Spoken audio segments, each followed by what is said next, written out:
Elle t'ignore. Elle répond à tes messages par des monosyllabes. Elle annule les plans à la dernière minute. Elle te traite comme une option, pas comme une priorité. Et toi, tu es toujours là, à donner plus, à faire plus d'efforts, à mendier des miettes de son attention, à espérer qu'un jour, elle verra ta valeur. Mais mon frère, laisse-moi te dire quelque chose qui va changer ta vie. Elle ne te valorisera jamais plus parce que tu donnes plus. Elle te valorisera quand tu donneras moins. Et dans cette vidéo, je vais te révéler la stratégie exacte pour devenir le prix qu'elle poursuit, même si elle t'ignore en ce moment. Si tu es nouveau ici, abonne-toi et reste jusqu'à la fin de la vidéo. Et au passage, mets un like, partage et profite du contenu. Aussi, dans les commentaires épinglés de cette vidéo, je vous ai laissé un guide ultime sur l'art de parler aux femmes. Dans ce fameux guide, vous trouverez tout ce qu'il vous faut afin de bien maîtriser l'art de parler aux femmes. Alors, commençons. Il y a 6 mois, j'ai rencontré un homme nommé Raoul, 30 ans, ingénieur, un bon type, travailleur. Il était complètement obsédé par une femme de son bureau, Patricia. L'histoire était la même que d'habitude. Il lui achetait du café tous les matins. Il l'aidait dans ses projets. Il était toujours disponible quand elle avait besoin de lui. Il lui écrivait bonjour et bonne nuit. Et elle, que faisait-elle? Elle le traitait comme un meuble. Elle répondait quand ça l'arrangeait. Elle acceptait son aide, mais ne lui donnait jamais rien en retour. Elle le voyait comme son assistant personnel, pas comme un homme de valeur. Raoul est venu me voir, détruit. Mon frère, je fais tout pour elle. Je lui montre qu'elle compte pour moi, mais elle me traite comme si j'étais invisible. Que puis-je faire de plus pour qu'elle me voie? C'est là que résidait le problème. Raoul pensait que la solution était de donner plus. Mais donner plus était exactement ce qui le coulait. Alors, je lui ai posé une question qui a changé sa vie. Raoul, si demain Patricia disparaissait de ta vie, qu'est-ce qui changerait dans ta journée? Il est resté silencieux. Finalement, il a admis. Presque tout, mon frère. J'organise ma journée autour d'elle. C'était là la racine du problème. Raoul avait fait de Patricia le centre de son univers. Et quand tu fais ça avec quelqu'un, quand tu mets quelqu'un sur un piédestal si haut que ta vie tourne autour de cette personne, elle ne peut s'empêcher de te regarder de haut. Et d'en haut, tu as l'air petit. Tu as l'air nécessiteux. Tu as l'air de quelqu'un sans valeur propre. Alors je lui ai expliqué quelque chose qui l'a laissé glacer. Patricia ne t'ignore pas parce que tu es laid ou ennuyeux. Elle t'ignore parce que tu lui as démontré qu'elle a plus de valeur que toi. Et les gens ne valorisent jamais ce qu'ils perçoivent comme inférieur à eux. Comme le comprenait parfaitement le grand stratège de Florence, la valeur ne se déclare pas avec des mots. Elle se démontre par des actions. Et quand tes actions disent que tu es prêt à vider ta vie pour quelqu'un qui ne fait rien pour toi, tu déclares que tu n'as pas de valeur. Cette déclaration silencieuse est ce qui tue toute possibilité de respect ou d'attraction. Alors j'ai donné à Raoul un défi brutal. Pendant 2 semaines entières, tu vas faire l'opposé de ce que tu as fait jusqu'à présent. Plus de café pour Patricia, plus d'aide pour ses projets, plus de messages de bonjour, plus de disponibilité immédiate. Tu vas la traiter exactement comme elle te traite, avec une indifférence polie. Raoul a paniqué. Mais alors, je vais la perdre complètement. Je lui ai répondu quelque chose que tu as besoin de graver dans ton esprit. Mon frère, tu ne peux pas perdre ce que tu n'as jamais eu. Elle n'a jamais été à toi. Tu n'étais qu'une ressource pratique pour elle. Et il est temps que tu cesses de l'être. Raoul a accepté le défi. Les 3 premiers jours ont été un enfer pour lui. Chaque fibre de son être voulait lui acheter un café. Il voulait lui écrire. Il voulait lui demander comment elle allait. Mais il est resté ferme. Et alors, quelque chose d'extraordinaire a commencé à se produire.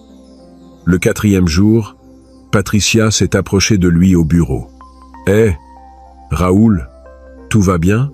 Ça fait des jours qu'on ne s'est pas parlé. » Raoul a répondu avec une tranquillité absolue. « Tout est parfait. J'ai juste été occupé avec mes affaires. » et il a continué à travailler sans lui accorder plus d'attention. Cette réponse a provoqué quelque chose dans le cerveau de Patricia. Pour la première fois depuis des mois, elle a dû se demander « Qu'est-ce qui a changé? Pourquoi il ne me cherche plus? Ai-je fait quelque chose de mal ?» Pour la première fois, elle pensait à lui. Pour la première fois, il est devenu l'incertitude et non la certitude. La deuxième semaine fut encore plus intéressante. Patricia a commencé à le chercher davantage. Elle lui posait des questions sur son week-end. Elle lui proposait de l'aide pour ses projets. Elle l'a même invité à prendre un café. Tout ce que Raoul avait mendié pendant des mois, maintenant elle l'offrait, sans qu'il ne demande rien. Que s'est-il passé là? Simple. Quand Raoul a arrêté de poursuivre, il est devenu ce que l'on poursuit. Quand il a cessé d'être disponible, il est devenu précieux. Quand il a cessé de supplier, il est devenu le prix. Laisse-moi t'expliquer la psychologie brutale derrière tout ça. Les êtres humains fonctionnent selon un principe de base.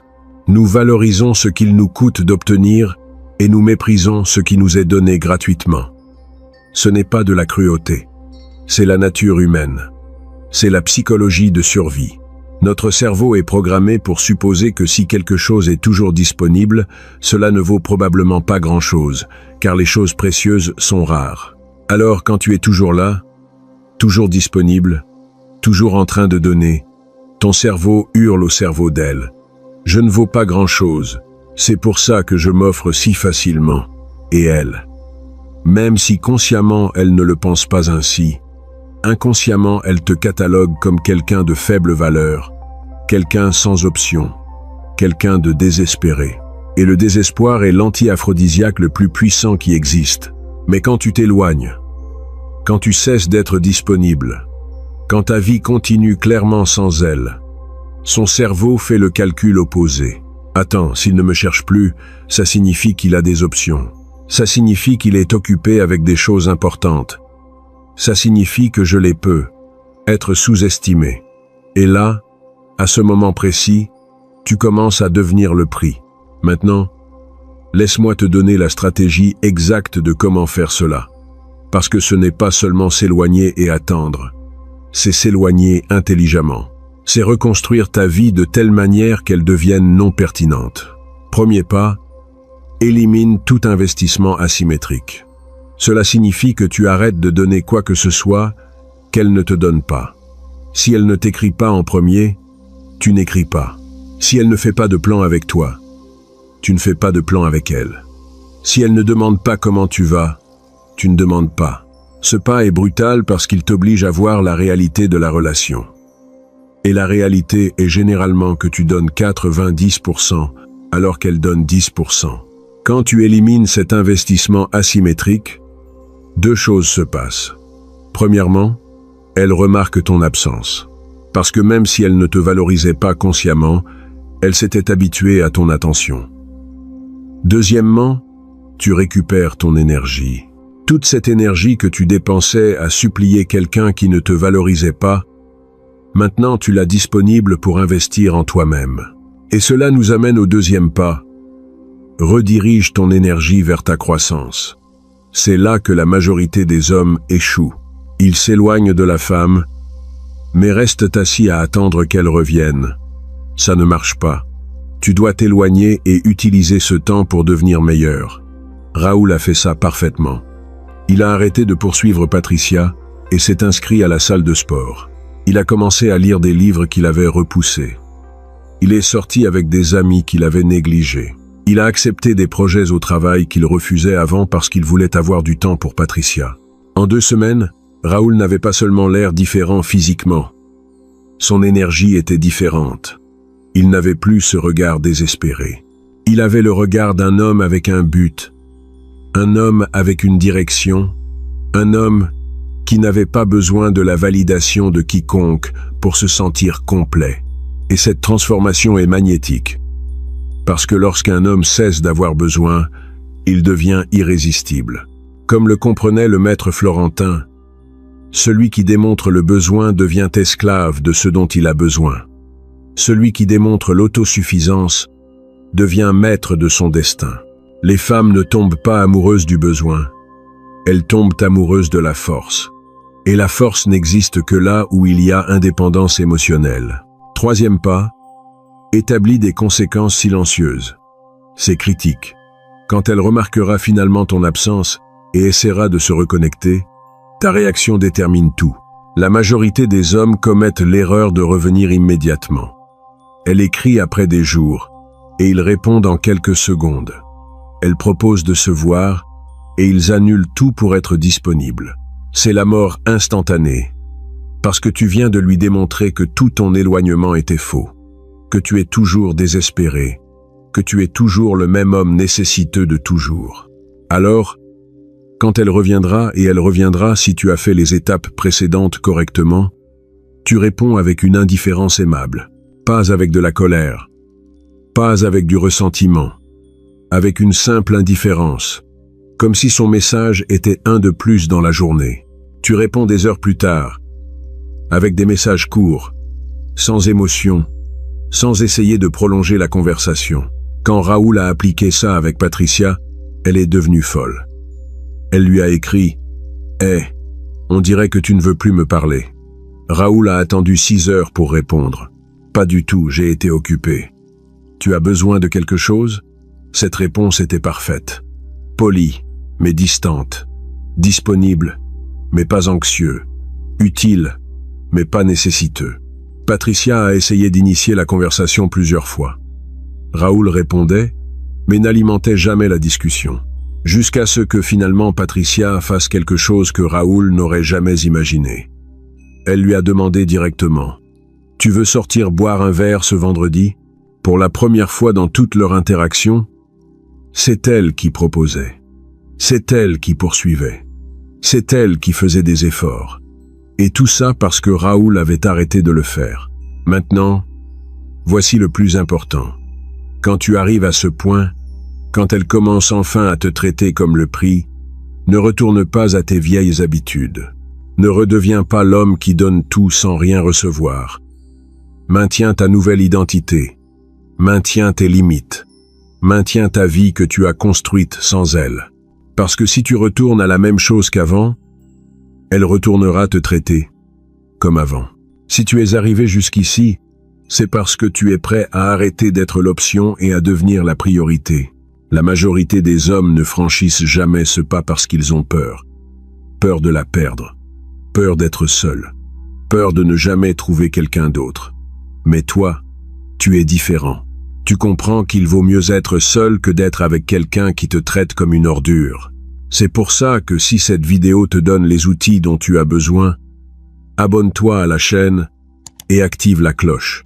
Parce que je vais continuer à révéler des vérités que d'autres n'osent pas dire. Maintenant, laisse-moi te parler de quelque chose que très peu comprennent. La différence entre vengeance et dignité.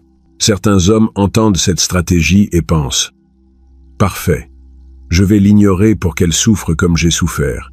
Je vais mal la traiter pour me venger. » Mon frère, ce n'est pas ce que j'enseigne. La vengeance vient de la douleur. La dignité vient de la force. Quand tu t'éloignes pour te venger, tu es toujours esclave de tes émotions envers elle. Tu continues à lui donner du pouvoir sur toi. Mais quand tu t'éloignes par dignité, tu déclares quelque chose de différent. Tu dis « Ma paix vaut plus que ton attention. Mon temps vaut plus que tes miettes. Ma vie a un but avec ou sans toi. » Cette différence fait tout. Parce que la vengeance est temporaire. Elle te fait te sentir bien un moment, mais te laisse vide après. Mais la dignité est permanente. Elle te transforme en un homme différent. Un homme qui n'accepte pas moins que ce qu'il mérite. Et cet homme est celui qu'elle va poursuivre. Non pas parce que tu joues un jeu, mais parce que tu es réellement devenu quelqu'un de valeur. Laisse-moi te donner 3 signes que cela fonctionne. Parce que tu as besoin de savoir quand elle commence à te voir comme le prix. Signe numéro 1. Elle initie le contact.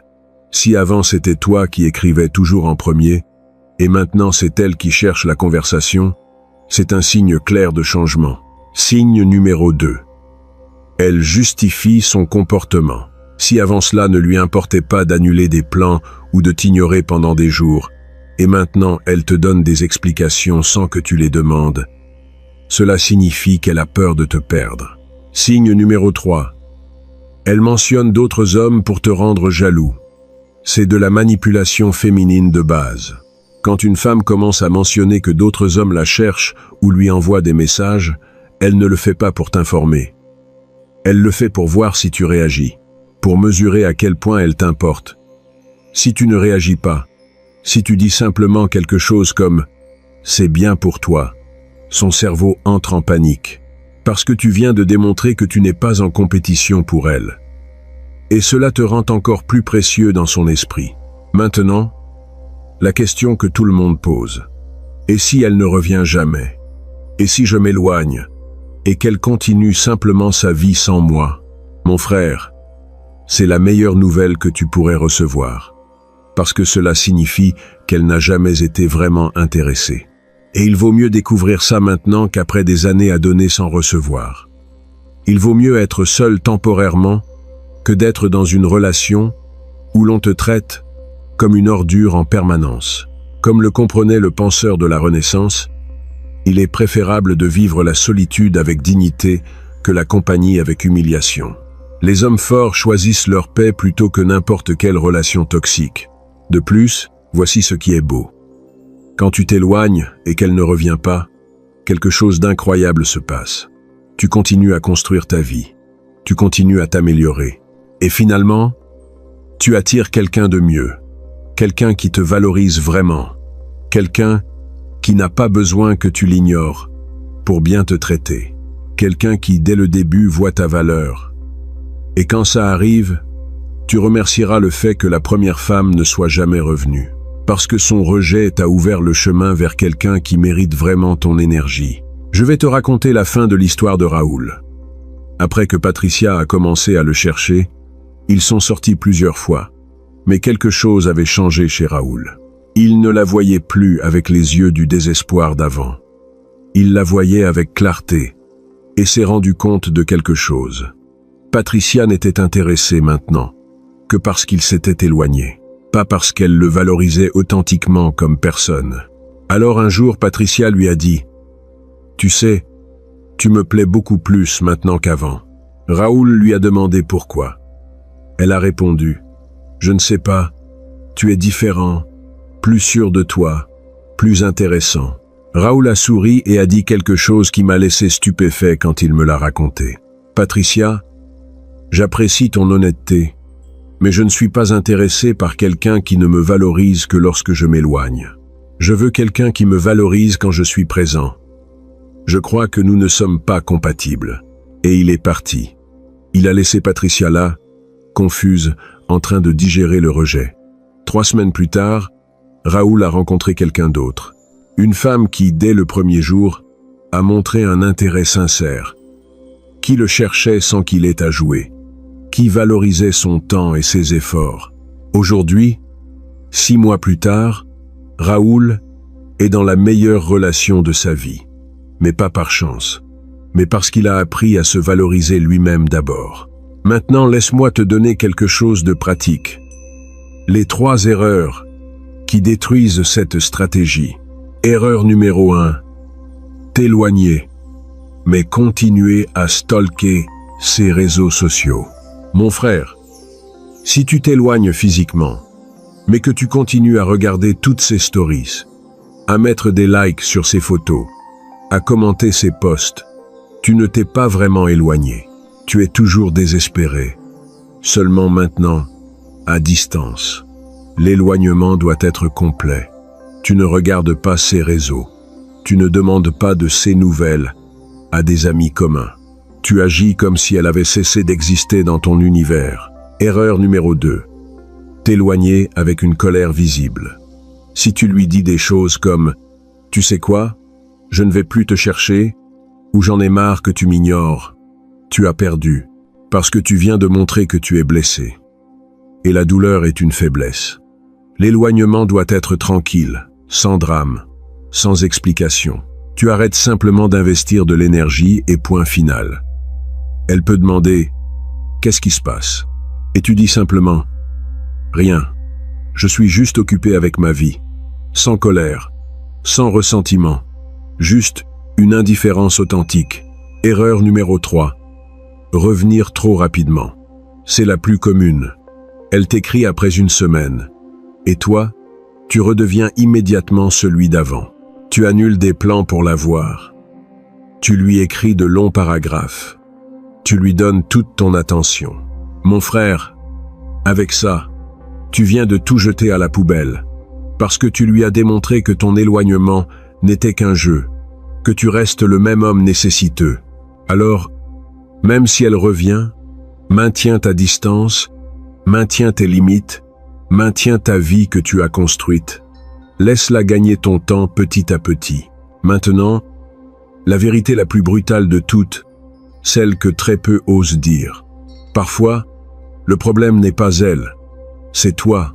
Parfois, tu t'accroches à quelqu'un qui te traite mal, non pas parce qu'elle est une mauvaise personne, mais parce que tu ne crois pas que tu mérites mieux. Parce qu'au fond, même si tu ne l'admets pas, tu penses que si tu la laisses partir, tu ne trouveras jamais personne d'autre. Cette croyance est ce qui te maintient piégé. Cette croyance est ce qui te fait accepter des miettes. Et cette croyance est un mensonge. Comme le comprenait le stratège de Florence, celui qui se croit sans valeur n'attirera que ceux qui le confirment. Celui qui se sait précieux attirera ceux qui le reconnaissent. Ta croyance sur toi-même détermine le traitement que tu acceptes. Alors, avant d'appliquer n'importe quelle stratégie, tu dois réparer ta relation avec toi-même. Tu dois te regarder dans le miroir et déclarer « Je mérite le respect. Je mérite la réciprocité. Je mérite quelqu'un qui me valorise sans que j'aie à supplier. » Et quand cette déclaration sera réelle, quand tu la croiras vraiment, tu n'auras pas besoin de stratégie, car naturellement, tu t'éloigneras de qui ne te valorise pas. Naturellement, tu attireras qui le fait. Je vais te laisser avec une dernière vérité. Devenir le prix, ce n'est pas à propos d'elle, c'est à propos de toi. C'est à propos de récupérer ta dignité, ta paix, ton pouvoir personnel. C'est à propos de construire une vie si pleine de sens que n'importe quelle personne qui y entre doive gagner cet espace. Non pas parce que tu es arrogant, mais parce que tu connais ta valeur. Et quand tu arrives à ce point, mon frère, les femmes qui t'ignoraient commencent à te poursuivre. Les femmes qui te traitaient comme une option te veulent comme priorité. Non pas parce que tu as changé leur esprit, mais parce que tu as changé ta réalité. Voilà, mon frère, la vérité complète sur comment devenir le prix, même si elle t'ignore ou ne te valorise pas. Tu n'es plus l'homme qui mendie de l'attention. Maintenant, tu es l'homme dont on gagne l'attention. Tu n'es plus l'option. Tu es la priorité. Tu n'es plus celui qui poursuit. Tu es celui qui décide qui entre dans sa vie. Et ce changement est ce qui sépare les hommes qui mendient de l'amour des hommes qui l'inspirent. Dans les commentaires, raconte-moi ton histoire. Tu t'es éloigné, et qu'est-ce qui s'est passé? Elle est revenue ou tu es passé à autre chose? Ton expérience peut guider un autre homme qui est exactement là où tu as été. Et si cette vidéo t'a donné la clarté dont tu avais besoin, abonne-toi à la chaîne, parce que j'ai plus de vérité à partager, plus de stratégies à révéler, plus de mensonges à détruire, mais seulement pour les hommes qui sont prêts à se valoriser comme il se doit.